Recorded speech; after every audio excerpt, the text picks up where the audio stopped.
are you today, guys? Good. Guys, for me today is like a very special moment.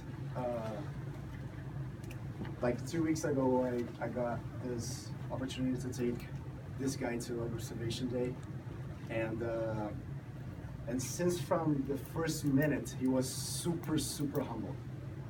I don't know. I love people like this because he doesn't even know his potential. That was so, at the same time, was so easy to do the observation day, but at the same time, it was like, why he's asking like all these questions? He's awesome. Like he doesn't even know what his potential is, and he was all worried about like, oh, I'm doing this right. I don't have a degree. I don't know if I'm doing this right. I could realize that in his mind, he was like, oh, I'm not gonna get this job. I'm not gonna get this job. I'm not gonna get this job all the time. And he was starting like pushing himself like every minute, all the time. And he's amazing. And in 2 weeks, he become my friend. I talk to him like every day. He asks questions every day. He's like a sponge, like Toph likes to say. He like absorbs everything. And I'm not gonna hold him back anymore. I like to promote Mike.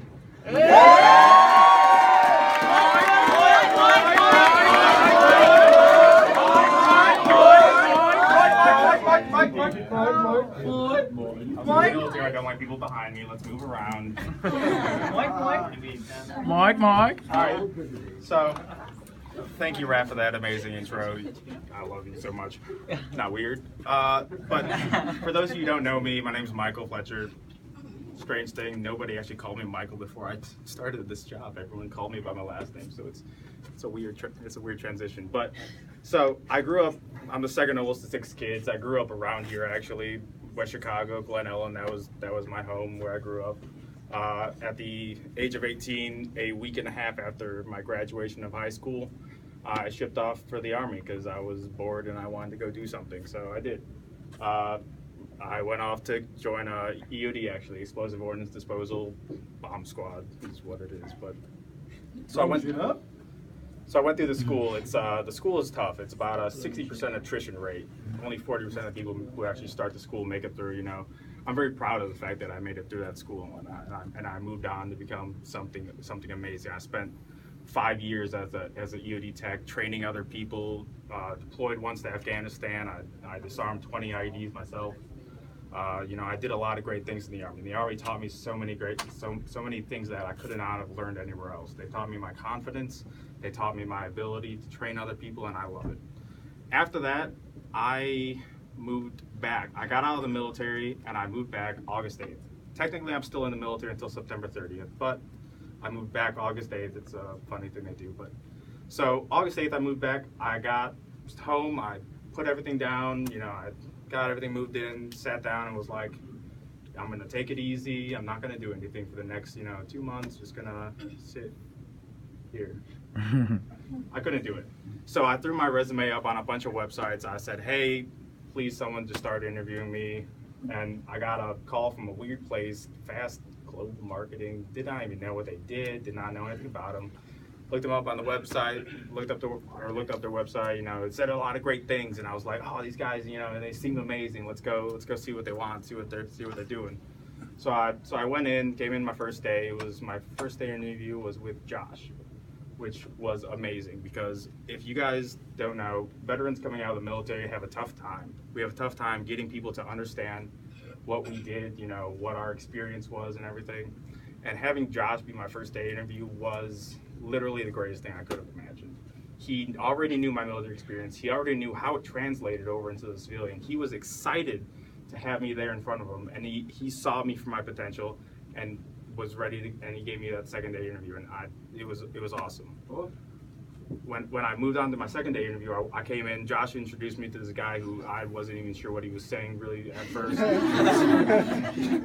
he said a lot of things, and I just went along with it. Eventually, we were in his car driving somewhere. I wasn't sure, but we ended up at Navy Pier. He sat me down, gave me a lot of problems, and I was very nervous. I don't have a college degree, A lot of companies are looking for that kind of thing. They want to see the college. They want to see the bachelors. They want to see that kind of stuff. And I was nervous.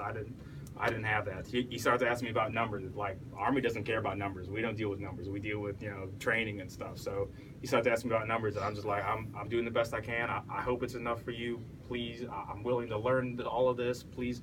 He was so supportive that day. He was like, no, you're doing great. I love you so much. Just keep going. Keep pushing. keep doing it. And at the end of the day, like, I was nervous. I wasn't sure about it. But then he brought me back. We talked to Rizzy, and Rizzy was super supportive as well. He started talking to me. He started talking about my experience. He was like, oh, I cannot even tell you, like, his fire about when he started talking about Fast Global and when he started talking about his company and what he was making, that's what really got me in. He started talking with passion and fire about everything everything he was going to do, and I was like, I want to be part of this. I want to be in this too. This is something that's going somewhere. I want to hook up to it. This is a train that's going off. I want to be on that train. Give me my ticket, sign me up. And right there, he gave me the job. It was awesome. So as you guys know, like, I coming out of the military, I had a few issues. The degree thing. I was worried about that, but everybody's been super supportive. Even the first couple days, I was kind of worried. Everyone here seems, a lot of people came from college. A lot of people came from, owning other businesses. Even like, I'm like, what do I really have to bring to the table? But everyone's been so supportive. So no one like looks down on anyone for not having that kind of thing, that kind of experience.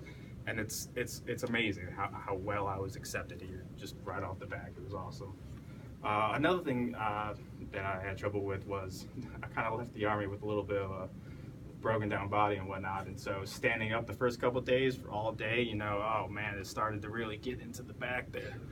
But with some Tylenol and ibuprofen, but no, like, hot, bro. Icy hot. But no, what really got me was one of the first couple of days. Raph kept pushing me. He's like, "You're doing good, but keep going. You're doing good. You can do better. You're doing amazing. You gotta keep going." And one day he finally was like, "All right, I'm going to lunch. You stay here. You man the station. I'll be back in a bit." So he leaves, and a lady walks up. She starts talking to me. I get her in. She starts talking. She has a couple issues. I overturn her, and we get to close. And I was like, and this was blowing my mind because this is the first time I've closed like by myself. No one's there to hold my hand. No one's there to help me. And we're getting to the close, and I look over down the street, and I see Raph, like, running back. He sees me with a customer, and he's running back, like, "Hey, yeah!" I was like, I'm like trying to do the subtle, like yes, but not let her know that. And after that, like, I was like, it's worth it.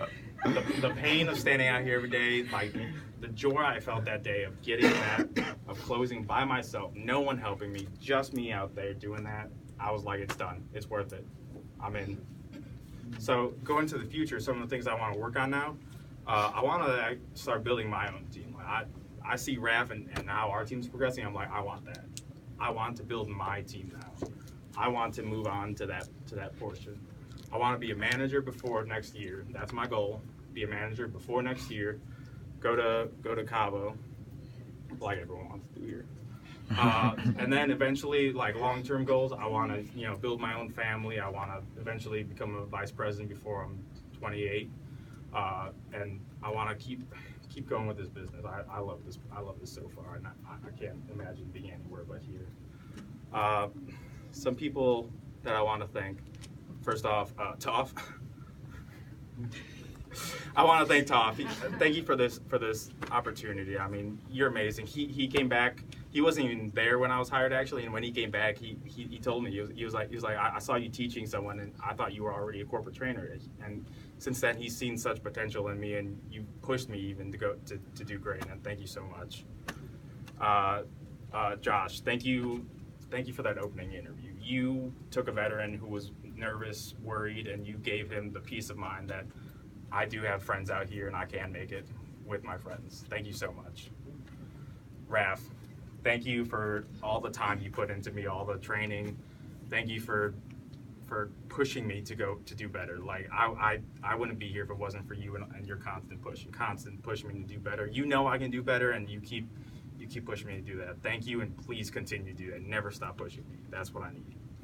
Rizzy, the fire of that first day is what really clicked me in. Thank you for giving me that fire and letting me get on board your train. With you at our head and Shanice's caboose, we're going far. And finally, thank you TNT for letting me be a part of your team. You guys have really been what's been awesome. Guys, there's one thing I can leave you with. Making it to the top is fun, but making it to the top with your friends is undescribable. Yeah. Juice? Yes!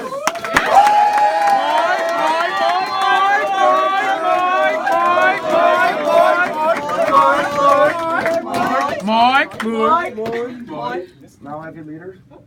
Sorry, guys. No litter.